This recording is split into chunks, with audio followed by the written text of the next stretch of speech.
जिलों में बारिश का येलो अलर्ट जारी किया गया है।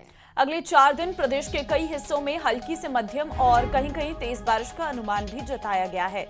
तो वहीं शुक्रवार को उदयपुर, डूंगरपुर, राजसमंद, चित्तौड़गढ़, जयपुर समेत कई जिलों में 1 से लेकर 4 इंच तक बरसात दर्ज हुई है। उदयपुर के झाडोल में मानसी वाकल बांध का एक गेट भी खोल दिया गया है। अगले 4 दिन तक प्रदेश के कई जिलों में कहीं हल्की से मध्यम तो कई जिलों में तेज बारिश की संभावना भी है। और ऐसे में अगर खास बात की जाए तो जयपुर में भी आज बारिश का दौर देखने को मिलेगा। जयपुर समेत कई जिलों में 4 दिन तक अब बारिश की संभावना इसी तरीके से बनी हुई है। उदयपुर, डूंगरपुर, राजसमंद, चित्तौड़गढ़ में बारिश का अनुमान है। जयपुर समेत कई जिलों में 4 इंच तक बारिश भी दर्ज की जाएगी। आज 30 जिलों में बारिश का येलो अलर्ट जारी किया गया और इसी के साथ अगले 4 दिन तक मध्यम से तेज बारिश होने की संभावना है।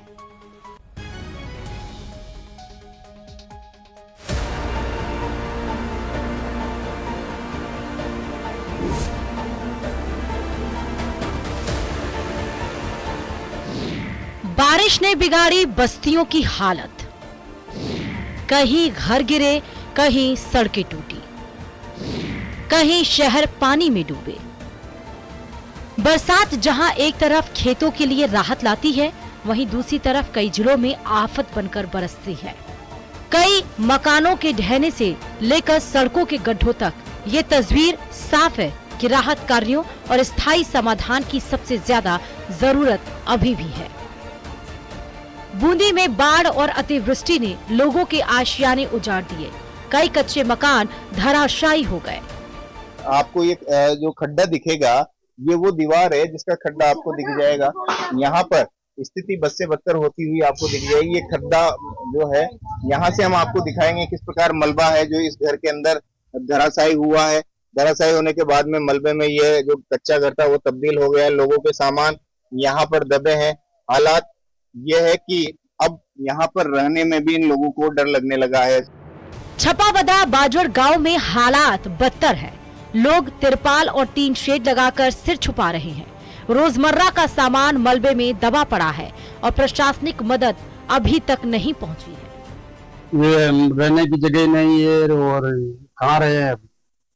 पूरा घर टूट गया। हाँ, कितने घरों में नुकसान है आपके बाजड़ में? यहाँ कम से कम 10-20 घर थे। तो मेरा तो कहना ये है क्योंकि मैं 8 दिन से तीनों गाँव में दौरा कर रहा हूँ। किसका मकान रखा, किसका जैसे मान लो खाने की सुविधा नहीं है तो उनके लिए खाने की सुविधा भी करा रहा हूँ। कैसे भी करा रहा हूँ, उनको कह रहा हूँ एक खाने का लिए सुविधा नहीं तो मैं सुविधा कराऊँ आपको। कितने मकान टूट गए? करीबन 30-32 मकान टूटी गई। अब क्या व्यवस्था की इनके रहने की? तो इनके रहने की जिसके पास कुछ भी नहीं है उनके लिए हमने पंचायती का कमरा खोल रखा है। पंचायती का कमरा में रह लो। डूंगरपुर के बांसवाड़ा इलाके में कच्चे घर की रसोई की दीवार ढह गई। हादसे के वक्त परिवार घर के दूसरे हिस्से में था, वरना बड़ा हादसा हो सकता था। गनीमत रही कि जनहानि नहीं हुई, लेकिन सामान खराब हो गया। इधर बारिश के चलते जिले के जलाशयों में पानी की आवक हो रही, वहीं कई तालाब व बांध लबालब होकर ओवरफ्लो चल रहे हैं। सोने के टाइम जा रहे थे, अंदर से दीवार गिर गई। इसके बदले मेरा मकान गिर गया और पास वालों के भी डैमेज हुआ है दीवार गिरने से। दीवार क्रैक हुई है। नागौर में 44 घंटे लगातार हुई बारिश के बाद हालात अब भी सामान्य नहीं है। कॉलोनियों में पानी भरा हुआ है। पंप सेट से पानी की निकासी की जा रही है। एसडीएम ने दावा किया है कि अगले 24 घंटों में पानी पूरी तरह निकाल दिया जाएगा, मगर मौसम विभाग ने 30 से 31 अगस्त को भारी बारिश की चेतावनी दी है। शहर के भीतरी इलाके नकाज गेट, महिला व यातायात थाने के सामने भी 4 से 5 फीट तक पानी जमा हो गया है। आप कहाँ रहते हैं और कितने दिनों से ये पानी है जो यहाँ पर जमा है और आपको क्या क्या परेशानी हो रही है? मैं यहाँ रहता हूँ, मेरा घर यहाँ पीछे है। गली में 5 फीट पानी था और 5 फीट पानी था। आने जाने में बहुत दिक्कत थी। जब रविवार को बारिश हुई थी तो हम नगर परिषद गए, पर वहाँ से कोई अच्छा जवाब नहीं मिला। फिर बाद में एसडीएम साहब से बात हुई, वो लगातार 5 दिन से यहाँ काम कर रहे हैं, मॉनिटरिंग कर रहे हैं। उनसे बहुत अच्छा फ़ायदा मिला है और पानी आज काफ़ी हद तक यहाँ से चला जा चुका है। हम काफ़ी खुश हैं बस्ती वाले सारे के सारे। भरतपुर में टूटी सड़कों ने लोगों का जीना मुश्किल कर दिया है।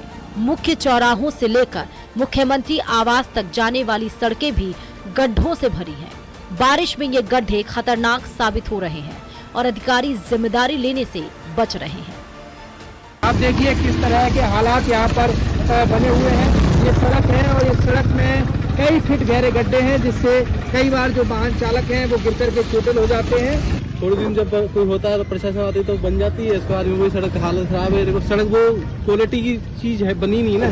सड़क के बहुत बुरे हालात हैं। यहाँ पे क्या है, पानी का निकास तो है नहीं है। ये प्रॉब्लम आती है, उधर से पानी छोड़ते हैं खादी कॉलोनी से अमन मोटर्स की तरफ, तो इधर आता है। अब तो बारिश ही इतनी हुई है कि पानी छोड़ो मत छोड़ो, ऑटोमेटिक दुकानों और घरों में भर रहा है पानी। प्रदेश में बरसात राहत से ज्यादा आफत बनी है। मौसम विभाग ने आने वाले दिनों में भी बारिश का अनुमान जताया है। ऐसे में लोगों को सावधान और सतर्क रहने की जरूरत है ताकि किसी भी अनहोनी से बचा जा सके। Bureau report, news 18 Rajasthan. और इसके बाद आपको बता दें कि एयरपोर्ट से हेलीकॉप्टर से मोहनगढ़ पहुंचेंगे मुख्यमंत्री। तो कर्नल सोनाराम चौधरी को श्रद्धांजलि अर्पित करेंगे सीएम। इस वक्त की ये बड़ी खबर। बिल्कुल आपको बता दें, श्रद्धांजलि सभा के बाद अजमेर होंगे रवाना। अजमेर के मोहाबी में मंत्री सुरेश रावत के पिता को श्रद्धांजलि देंगे। सूरत सिंह रावत की शोक सभा में शामिल भी होंगे। तो ये बड़ी जानकारी आपको बता रहे हैं। आज मुख्यमंत्री जैसलमेर दौरे पर रहेंगे और इस बीच वो कर्नल सोनाराम चौधरी को श्रद्धांजलि देने के लिए पहुंचेंगे। इसके बाद वो अजमेर के लिए रवाना होंगे और अजमेर में भी आपको बता दें कि मंत्री सुरेश रावत के पिता को आज वो श्रद्धांजलि देंगे। सूरज सिंह रावत की शोक सभा में भी वो शामिल होंगे। तो एयरपोर्ट से हेलीकॉप्टर के जरिए वो मोहनगढ़ पहुंचेंगे। इस वक्त की ये बड़ी जानकारी। कर्नल सोनाराम चौधरी को श्रद्धांजलि अर्पित करेंगे सीएम।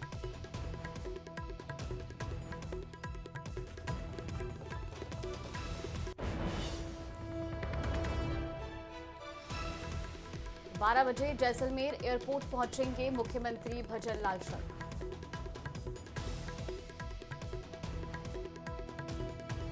तो वहीं जयपुर से बड़ी खबर आपको बता दें, आज बीजेपी करेगी प्रदेश स्तरीय यूथ सम्मेलन। पहले प्रदेश और फिर जिला स्तर पर होंगे यूथ सम्मेलन। मैराथन दौड़, साइकिल रैली का भी करेगी आयोजन। यूथ को वन नेशन वन इलेक्शन मुहिम से जोड़ने की कोशिश। जयपुर से महत्वपूर्ण जानकारी आपको बता रहे, मैराथन दौड़, साइकिल रैली का भी आज बीजेपी आयोजन करेगी। पहले प्रदेश और फिर जिला स्तर पर छात्र संघ सम्मेलन आयोजित होंगे और इसके साथ ही मैराथन दौड़, साइकिल रैली का भी आयोजन किया जाएगा।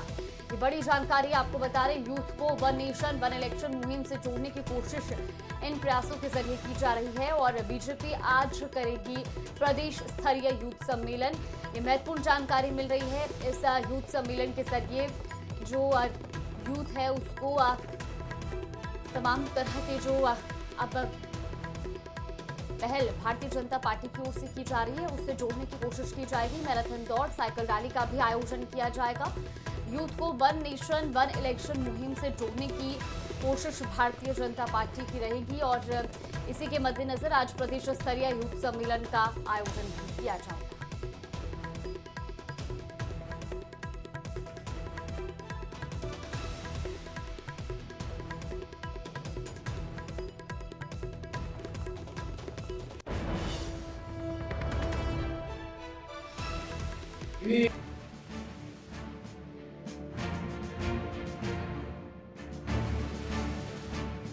युवा शक्ति को जोड़ेगी बीजेपी।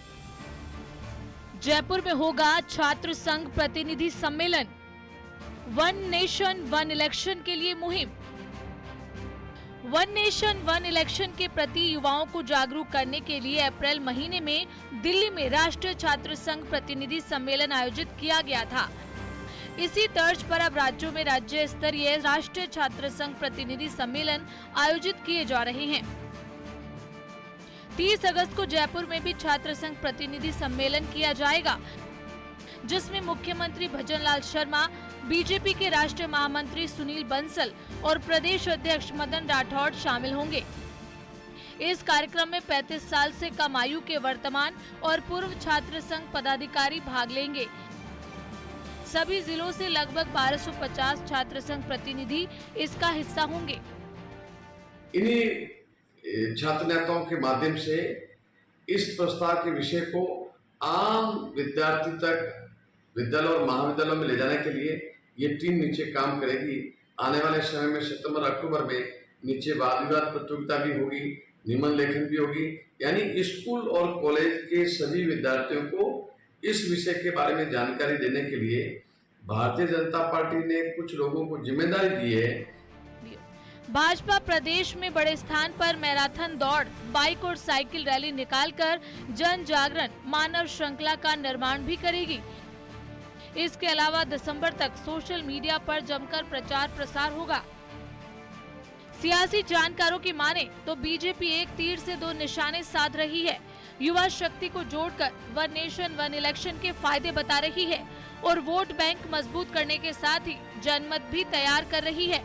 न्यूज 18 राजस्थान के लिए सुधीर शर्मा की रिपोर्ट। तो वही हनुमान बेनीवाल और किरोड़ी लाल मीणा के बीच शुरू हुई जुबानी जंग धीरे धीरे शांत होती दिखाई दे रही है। शाम को किरोड़ी लाल मीणा ने बेनीवाल पर दिए बयान पर जहां खेद जताया, उन्होंने कहा कि मेरे बयान से आहत हुए तो माफी मांगता हूं। तो वहीं न्यूज 18 से खास बातचीत में हनुमान बेनीवाल ने कहा कि किरोड़ी लाल मीणा अब भी मेरे बड़े भाई हैं।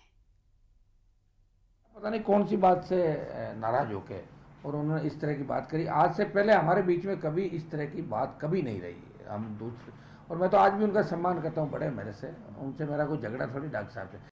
के बयान से माननीय हनुमान बेनीवाल किसी बात से आहत हुए तो मैं मीडिया के सामने उनसे माफी चाहता हूँ। और चलिए खबरों में आगे बढ़ते हैं। वहीं एसआई भर्ती पर फैसला आने के बाद कैबिनेट मंत्री किरोड़ी लाल मीणा ने प्रेस कॉन्फ्रेंस कर पूर्व आरपीएससी चेयरमैन को लेकर बड़ा बयान दिया है। उन्होंने कहा कि मैंने आरपीएससी के 3 पूर्व चेयरमैन के नाम दिए हैं, उन्हें गिरफ्तार करो और फर्जी आरएएस अफसरों को नौकरी से निकालो। उन्होंने साथ ही क्या कुछ कहा वो आपको भी सुनाते हैं।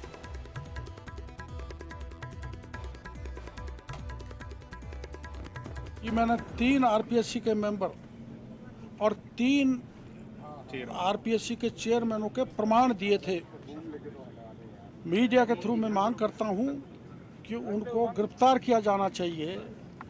और मैं ये भी मांग करता हूं कि आरएएस का पेपर बड़े पैमाने पर लीक किया था, वो शिव सिंह राठौड़ को भी जांच करके उसको गिरफ्तार किया जाना चाहिए। कौन फर्जी आरएएस राजस्थान में नौकरी कर रहे हैं उनको निकाल के बाहर करना चाहिए। तो वहीं गुरुवार को राजस्थान हाई कोर्ट के बहुचर्चित एसआई भर्ती परीक्षा 2021 रद्द करने का ऐतिहासिक फैसला सुनाया गया, जिसके बाद कांग्रेस भजनलाल सरकार पर हमलावर हो गई है। पीसीसी चीफ गोविंद सिंह डोटासरा ने तंज में पूछा कि पेपर लीक के बड़े मगरमच्छों पर सरकार कब कार्रवाई करेगी। तो वहीं अगले 24 घंटे में सीएम ने डोटासरा के सवालों का जवाब भी दे दिया। इस रिपोर्ट में देखिए।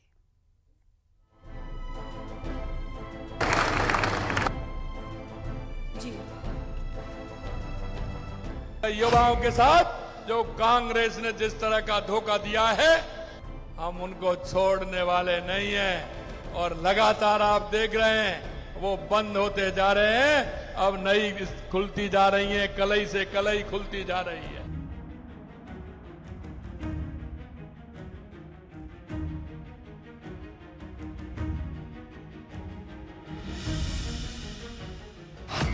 एसआई भर्ती रद्द होने के बाद अपनी पहली प्रतिक्रिया में सीएम भजनलाल शर्मा ने पेपर लीक के गुनहगारों के खिलाफ अपना चिर परिचित संकल्प एक बार फिर दोहराया। टोंक के टोडा राय सिंह में सीएम ने साफ कह दिया कि युवाओं के सपनों पर कुठाराघात करने वाले किसी भी अपराधी को बख्शा नहीं जाएगा। अरे एसआई भर्ती परीक्षा तो है, लेकिन पटवारी वाले भी पकड़े जा रहे हैं और वो भी पकड़े जा रहे हैं। इन्होंने दिव्यांग के फर्जी पेपर दे करके और नौकरी पाली, वो भी पकड़े जा रहे हैं। और कल आपने देखा है, कल एसआई भर्ती परीक्षा का कोर्ट ने फैसला दिया है। वो कोर्ट ने फैसला क्योंकि 2021 की भर्ती थी, कांग्रेस ने जिस तरह का युवाओं के साथ कुठाराघात किया। मुख्यमंत्री ने बताया कि एसआई परीक्षा पर कोर्ट का फैसला आने के बाद सरकार ने एसआईटी का गठन किया है। बड़े मगरमच्छों को पकड़ने की कांग्रेस की चुनौती पर सीएम ने कहा कि मामला पूर्व मुख्यमंत्री के पीएसओ तक पहुंच गया है और आगे बड़े मगरमच्छ भी पकड़े जाएंगे। हमारी 15 दिसंबर को सरकार बनी थी, 16 दिसंबर को हमने एसआईटी का गठन किया और हमारी एसओजी ने कितने लोगों को पकड़ा, 56 लोगों को बाहर निकाला। लेकिन कांग्रेस के लोग क्या कह रहे हैं? कांग्रेस के लोग क्या कह रहे हैं? भाई तुम क्या कहना चाहते हैं? अरे उसका आधार बनाने का काम हमने किया और उनको पकड़ के जेलों में बंद किया। अरे आपके कह रहे, डोटासरा जी कहते हैं मगरमच्छ कब पकड़े जाएंगे? अरे धीरे धीरे बढ़ रहे हैं, चिंता मत करिए। मुख्यमंत्री के पीओ सर तक पहुंच गए, अभी चाल चल रही है। आपके मन की बात होगी, निश्चित रूप से होगी, आप चिंता मत करिए। आपको बताते चले कि एसआई भर्ती रद्द होने पर कांग्रेस भजनलाल सरकार पर खासी हमलावर है। पीसीसी चीफ गोविंद सिंह डोटासरा और नेता प्रतिपक्ष टीकाराम जूली ने कहा कि बीजेपी ने तत्कालीन कांग्रेस सरकार पर अनर्गल आरोप लगाकर जनता को गुमराह कर सत्ता हासिल की थी, लेकिन सत्ता में आने के बाद यू टर्न ले लिया था। आज एक भर्ती कैंसिल हुई है, हाई कोर्ट ने की है। मेरे को मीडिया के भाई पूछने लगे कि राजस्थान के उच्च न्यायालय ने एसआई भर्ती को निरस्त किया है, आपका क्या कहना है?